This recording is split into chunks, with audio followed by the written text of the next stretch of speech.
بعد کے زمانے میں صحابہ کے بعد سے ہی ایک انتہا پسندی امت میں آئی، ساری رات جاگنا۔ فلاں بزرگ تھے، وہ رسے سے اپنے بالوں کو باندھ لیتے تھے کہ نماز پڑھتے پڑھتے جب نیند آئے اور جھٹکا لگے تو رسے سے بندھے ہوئے بالوں سے اس جھٹکے سے تکلیف ہو اور ان کی آنکھ کھل جائے اور پھر نفلوں میں شروع ہو۔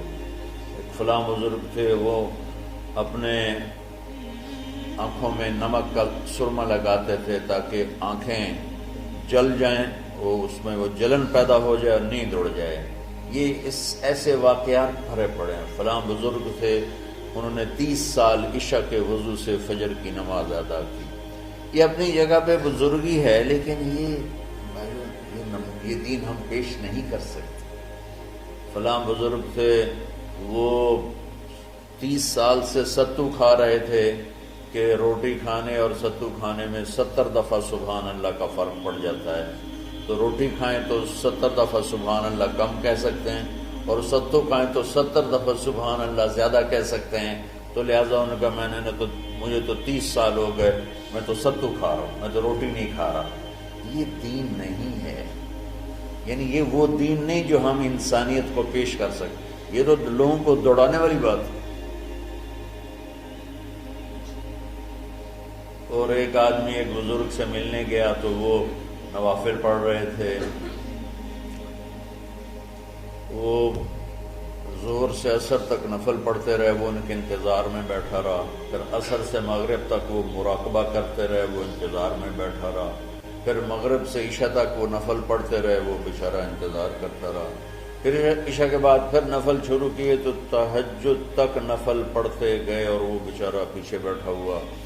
تو تہجد کے آخر میں ان کی ایک مصلی پہ بیٹھے بیٹھے ایسے اونگ آ گئی، تو یوں جھٹکا لگا تو کہا یا اللہ میں اس آنکھ سے پناہ مانگتا ہوں جو سونے سے اس کا دل ہی نہیں بھرتا۔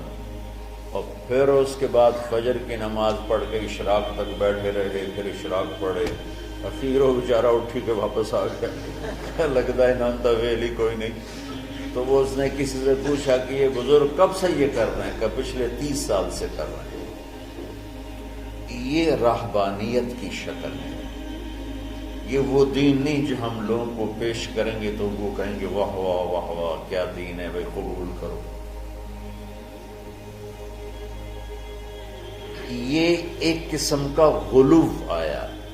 میں ایک حدیث سناتا ہوں، بخاری شریف میں بھی ہے، مجھے اب ہر شے بھول گئی، لیکن وہ ہے نہی الغلو، اس طرح کر کے آپ لوگ زیادہ جانتے ہوں جو پڑھ رہے ہیں کہ غلو سے نہیں۔ حدیث آپ کو سب کو یاد ہوگی کہ 3 صحابہ آئے اللہ کے نبی کے گھر اور پوچھا کہ اللہ کے نبی رات کیسے گزارتے؟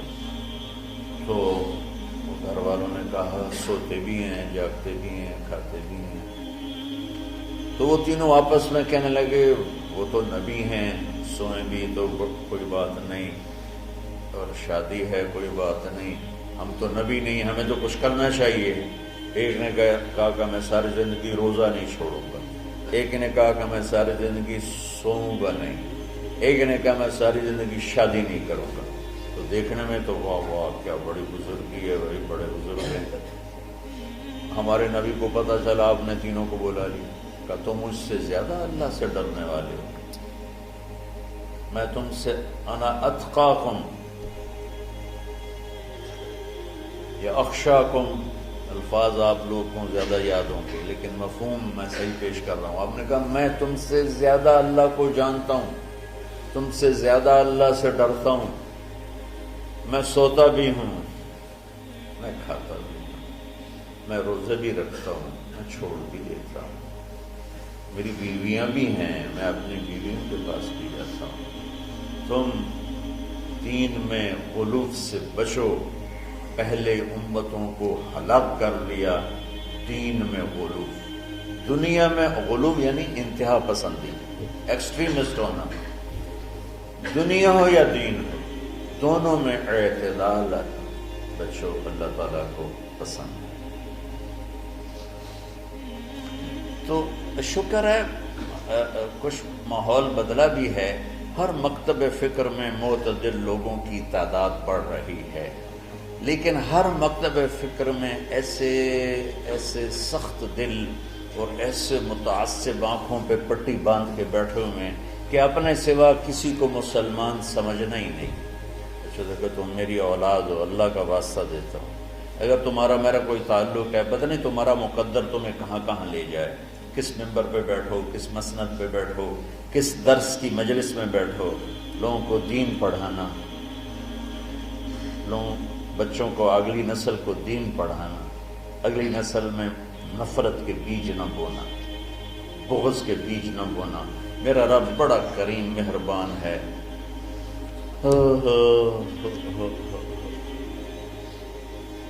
جواد وسیم صاحب آتے رہتے ہیں نا، ان بھی ماشاءاللہ یہ بہت بڑے اداکار تھے اسٹیج کے، تو اسٹیج کی دنیا بڑی غافل دنیا ہے، ہر گناہ وہاں ہوتا ہے، ہر عیب وہاں ہوتا ہے۔ تو وہ ایک اپنے ساتھی کا بتا رہے تھے کہ جس کی ساری زندگی ہر عیب، ہر گناہ میں انتہا پر تھی، اور اسٹیج پہ ڈرامہ کرتے ہوئے ہارٹ اٹیک ہوا،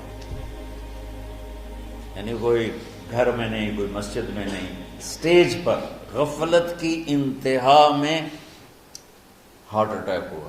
کام اٹھا کے پیچھے لے گئے تو انہوں نے زور زور سے کلمہ پڑھنا شروع کیا، اور کلمہ پڑھتے پڑھتے انتقال ہوا۔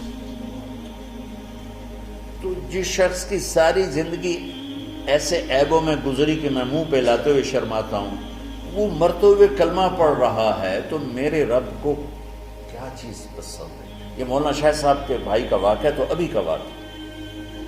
تو اللہ کے واسطے نہ جنت کے ٹھیکیدار بنو، نہ دوزخ کے داروغہ بنو بے چل واڑی جا سارے ہیں۔ یہ اللہ کا کام ہے، کس کو جنت میں ڈالنا ہے، کس کو جہنم میں ڈالنا ہے۔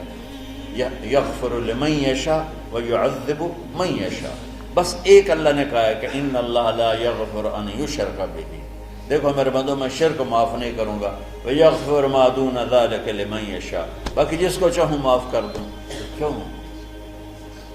دورے کے بچے بیٹھے ہوئے ہیں، اب جانے والے ہیں چند دنوں میں، تو خاص طور پر ان کے لیے میں یہ پیغام دینا چاہتا ہوں کہ اللہ کے واسطے اگر اللہ تم سے دین کا کوئی کام لے تو دین پیش کرنا، مسلک پیش نہ کرنا، دین پیش کرنا۔ امت مسالک میں بٹی ہوئی ہے، مختلف ہر ایک کی ترجیحات ہیں، میں اپنی ترجیحات جو میں صحیح سمجھتا ہوں وہ میں آپ پہ لاگو نہ کروں۔ ایک مثال دے رہا ہوں کہ اس کی مثال کیا ہے کہ میں کہتا ہوں بچوں نماز پڑھو، یہ تو ہے دین۔ میں کہتا ہوں دیکھو بچوں ہاتھ یہاں باندھنے ہیں، یہاں نہیں باندھنے ہیں، یا میں کہتا ہوں دیکھو ہاتھ یہاں باندھنے ہیں، یہاں نہیں باندھنے ہیں، اور آمین اونچی کہنی ہے، آمین اونچی نہیں کہنی، رفع یدین نہیں کرنا، رفع یدین کرنا ہے۔ یہ مسلک کی تبلیغ ہے، دین کی نہیں۔ ہر طرف، دونوں طرف صحیح احادیث موجود ہیں، میں نے اس کو لے لیا، مولوی سعید نے اس کو لے لیا، تو اس میں لڑائی کی کیا بات ہے؟ تو امت مختلف مکاتب فکر میں بٹی ہوئی ہے، اللہ تمہیں توفیق دے تو دین پیش کرنا، مسلک کی تبلیغ نہ کرنا، دین کی تبلیغ کرنا۔ ہاں اپنے مسلک کو بتاؤ درس گاہ میں، ہم نے اپنا مسلک پڑھا درس گاہ، لیکن آپ کو عجیب بات بتاؤں، میں نے 7 سال رائمنڈ میں پڑھا، میں اللہ کی قسم اٹھا کے کہتا ہوں 7 سال میں ایک دفعہ ہمارے استادوں نے کسی مسلمان فرقے کے خلاف ہمیں نفرت نہیں دلائی۔